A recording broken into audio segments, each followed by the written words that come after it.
It's story time.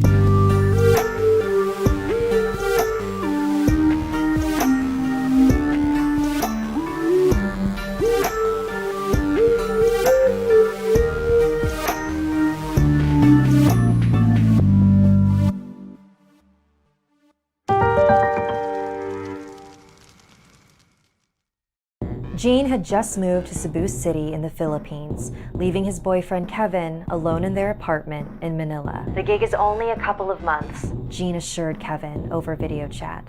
You have to video call me every day after work, okay? You promise? Promise. A week had gone by and Gene kept his word. They talked every single night. He didn't love that Kevin was so needy, but he knew that he was going through a lot and was working on it with his therapist, and knew that this relationship was worth holding on to. One night, Gene and Kevin were on a video call, as usual. Gene was on his computer in his room, his back turned to his bedroom door. He was telling Kevin about the long shoot he had that day, when Kevin's brow wrinkled. Babe, I thought you said you lived alone. Yeah, I do. Then who just walked past your doorway?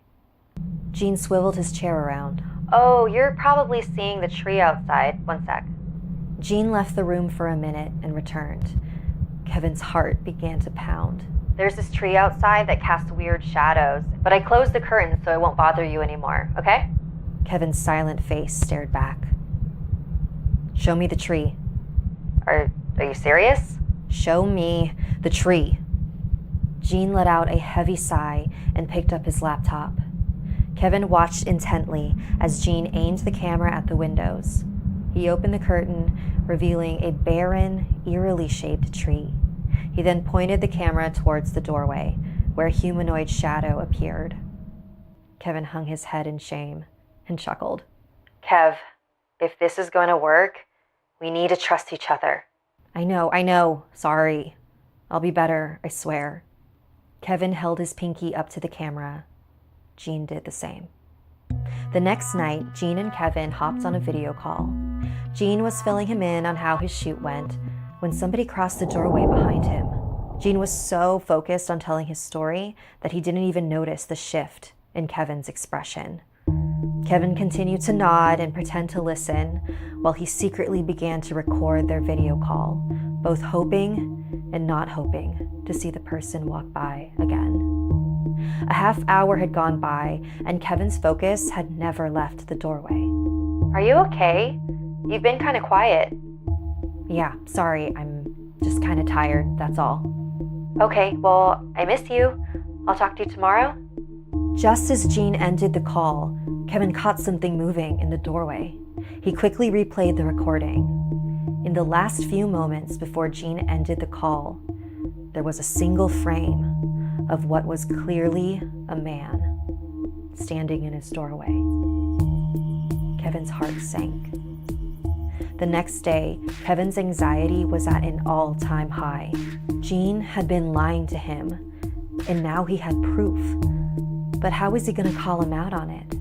Kevin was giving himself a stomach ache thinking about it.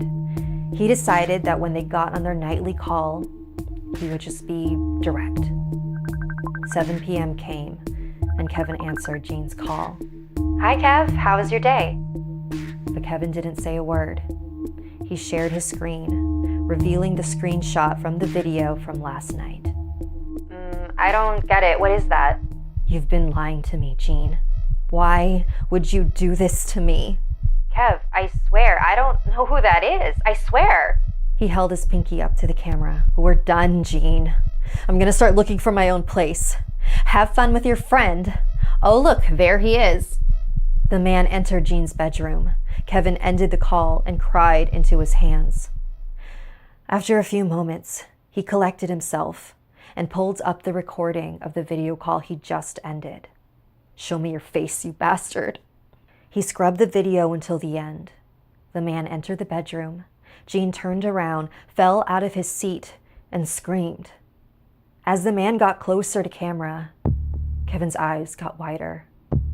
The man appeared to have a gaping hole in his chest. He then grabbed Gene's face, and the call ended. Kevin sat in silence for a moment. Whatever he saw could not have been human. He began searching the man's description on the internet. A few articles came up. Walay kasing-kasing, the man with no heart. According to multiple websites, Walay kasing-kasing was once a man. He never found love in life and became old and bitter. When he passed, he became a ravenous spirit, just as bitter as he was in life, seeking out fragile relationships and breaking them down so that everyone can be miserable like he was.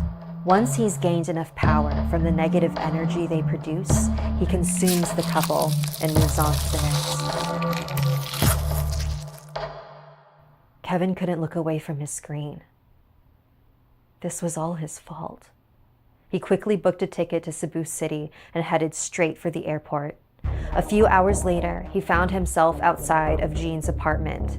Jean was not answering the buzzer or his phone. It was too early in the morning for any of the other tenants to walk out and let him in. Kevin looked around the building, trying to come up with a plan. And that's when he noticed the familiar, creepy tree. There was only one set of windows immediately next to it. Kevin raced over to the window and managed to push it open. He climbed inside the apartment. It was quiet. Kevin called out for Jean. No response. Across the apartment was a room with light emanating from the open doorway. Kevin carefully made his way toward it. As he got closer, he heard a very odd sound. It was familiar, but he couldn't place it. He crept up to the doorway and slowly looked inside the room. At the desk was Jean's limp, lifeless body. He was in the arms of a skinless, hellish creature who was devouring Jean's chest.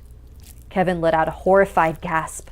The creature lifted its head, with bits of Jean's heartstrings still dangling from its mouth, and lunged at the doorway.